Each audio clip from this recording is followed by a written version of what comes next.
අයිබෝවන් සුබ දවසක් යෝ මගේ ආදරණියෝල හැමෝටම ඔන්න අද ඔයාලා එක්ක බෙදා ගන්න හිතුවේ බෝංචි වැලේ කතාව ගැන. පඳුරු බෝංචි වැල් බෝංචි කියලා වර්ග දෙකක් තියෙනවා. ඒ වගේම දවස පුරාම වටනත් හානියක් නොවන භෝගයක් තමයි මේ බෝංචි කියන්නේ. විනිවිද නොපෙනෙන කවරවල තියෙන බීජ පැකට්ටුවක් මිලදී ගැනීම මගින් ඔයාලට බීජ ලබා ගන්න පුළුවන්. එවැනි පැකට්ටු වලට ඔයාලගේ ප්‍රදේශයේ පොහොර කඩවල වලින් ලබා ගන්නත් පුළුවන්. කොළරොඩු දිරා ගිය පසක් නැති නාගරික ප්‍රදේශවල ඉන්න ඔයාලට මෙන්න මේ මාධ්‍ය මගින් ඉතාමත් සරුවට මේ වගාව ආරම්භ කරන්න පුළුවන්. මතු පිටපස් කොටස් 3ක් වැලි කොටස් 2ක් කොම්පෝස්ට් කොටස් 1ක්. හැමදාමත් කියනවා වගේ ඔයාලට කියන්න තියෙන්නේ වතුර ඉතා හොඳින් බැස යන මාධ්‍යයක් විය යුතුමයි. පස් ගනිද්දී වැලි සහිත මැටි සහිත නොවන පසක් අනිවාර්යයෙන්ම තෝරගන්න.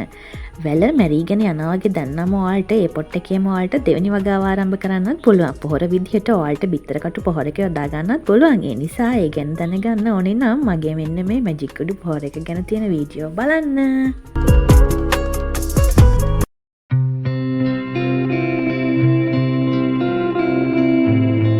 මොන දේ කරන්නත් සෞඛ්‍ය ගැන හිතන්න ඕනේ කියලා නිල් කට්ටලු පානයක් බීලාම ඔන්න උදේ වැඩ පටන් ගත්තා. මගේ ජීවිත කාලෙටම මම පළවෙනි වතාවට තමයි බෝංචි වගා කළේ. ඇත්තම කියනවා නම් හිතේ ලොකු විශ්වාසයක් නැතුව තමයි මම මේ භෝගේ වගා කරේ. මොකද හිතුවේ මං ඉන්න ප්‍රදේශය වගේ ටිකක් සැර අවුව තියෙන ප්‍රදේශවල බෝංචි හදන්න ටිකක් අමාරුයි කියලා.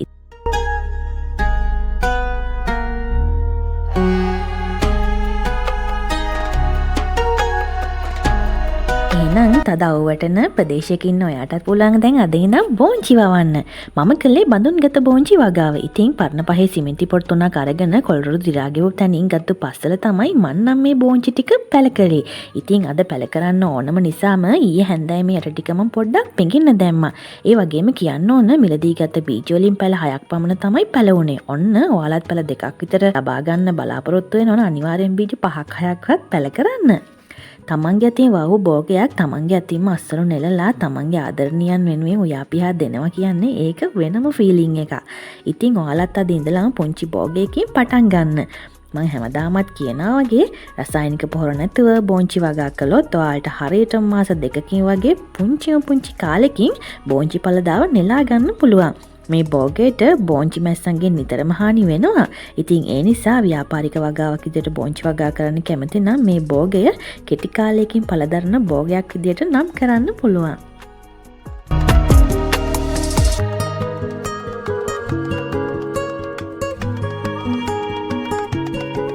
වැස්ස නැති කාලයක නම් ඔයා බෝංචි වගාව ආරම්භ කළේ දිනකට උදේ හවස ජලය ස්වල්ප වශයෙන් තෙත තියෙන්න අනිවාර්යයෙන්ම යොදන්න. එහෙම නැතිව වැසි කාලයක නම් මේ වගාව ආරම්භ කරන්නේ ජලය ගැන සැලකිලිමත් වීම අනිවාර්යයි. මොකද පැල කුණු වෙලා යන තින ඉඩකඩ වැඩි නිසා.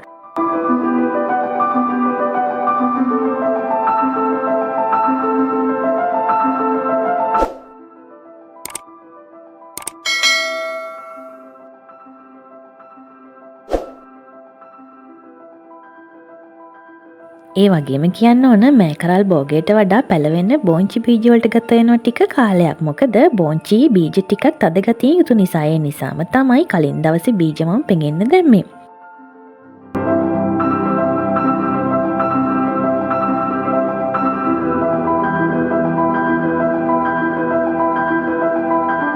පැලකරපු බීජ පැල අඟල් 4-6 වුණු ගමන් ඔයාලට කෘමිනාශකයක් විදියට ලුණු පොතු සුදු ලුණු පොතු දියරයක් විදියට යොදලා ස්ප්‍රේ කරලා යොදන්න පුළුවන්. ඒ වගේම මේ කාලේදී ගම් පොහොර සල්පයක් යෙදීම මගින් හරි සරුවට කාබනිකව මේ වගාව හරි ලස්සනට ආරම්භ කරන්න පුළුවන්. මීට වඩා ක්‍රම ඇති බෝංචි වගාව කරන. නමුත් මේ මම ඔයාලා එක්ක බෙදාගත්තේ අඩු ඉඩකඩක සරලව පහසුවේ මම බෝංචි වගා කළ විදිය. ඇත්තටම පඳුරු බෝංචි වගාව ගැන මට අත්දැකීමක් නැහැ. මොකද මං වගා කළේ වැල් බෝංචිනේ. ඉතින් ඒ ගැන ඔයාලට අත්දැකීමක් තියෙනවා නම් පඳුරු බෝංචි ගැන අපේ යාළුවන්ට දැනගන්න කමෙන්ටුවක් මගින් ඔයාලගේ අත්දැකීම් ෂෙයා කරගන්න කියලා මේ වෙලාවේ ආදරයෙන් මතක් කරනවා.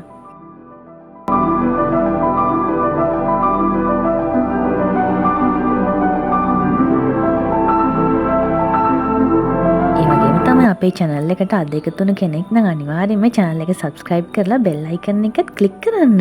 ඒ වගේම තමයි මේ වීඩියෝ වැදගත් වෙන කෙනෙක් ඉන්නවා නම් ඔයාලා අනිවාර්යයෙන්ම මේ කෙනාට මේ වීඩියෝ share කරන්න. ඒ වගේම මම වැඩිපුරම ඔයාලගේ comments බලන්න. ඉතින් ආදරයෙන් මතක් කරනවා මගෙත් එක දිගටම රැඳිලා ඉන්න කියලා. මෙන්න මේ වෙලාව. මේ දකින්න ඔයාලා අපේ ගෙදරට එන්න පුංචි ගිරා පොඩිත්තෝ මගේ බෝංචි පඳුරු වල හැදුණු මෙන්න මේ සරු කරල් වල බීජ හූරගෙන ගිහින් තියෙන විදිය. ඉතින් එයාලටත් පුංචි ඉඩක් දීලා මම ඉතුරු බෝංචි ටික මෙන්න මේ විදිහට අරගෙන තමයි අද දවසේ කරි එක හදාගත්තේ. ඉතින් බෝංචි වෙන විවිධ ක්‍රම තියෙනවානේ. ඉතින් ඔයාලට රස කොළ පාටට කොහමද බෝංචි හොයාගන්නේ කියන රෙසිපියක් බලලා හරි රසට ඔයාලට මේ ලපටි බෝංචි කරල් ටික උයා ගන්න පුළුවන්. ඉතින් වෙළඳපොලෙන් ගන්න බෝංචි අපි ගෙදර ගෙනල්ලා වෙනවා වගේ නෙමෙයි. අපි හදපු බෝංචි පඳුරකින් කරල් කඩලා නැවුම්ම මෙන්න මේ විදිහට උයා ගන්න එකේ ෆීලිං එක. ඔයාලට ගෙදර ගෙනල්ලා ඉවත් කරන හාලුවරකින් හරි මේ පස් මිශ්‍රණය සාදලා මේ වගේ ලස්සන පුංචි බෝංචි වගාවක් ආරම්භ කරන්න පුළුවන්. වැල් බෝංචි හදනවනම් අනිවාර්යයෙන්ම මේ වගේ පුංචි පුංචි ආධාරක නම් ඕනමයි. නැත්නම් අපිට සරු අස්වැන්නක් ලබා ගන්න ටිකක් අසීරුයි.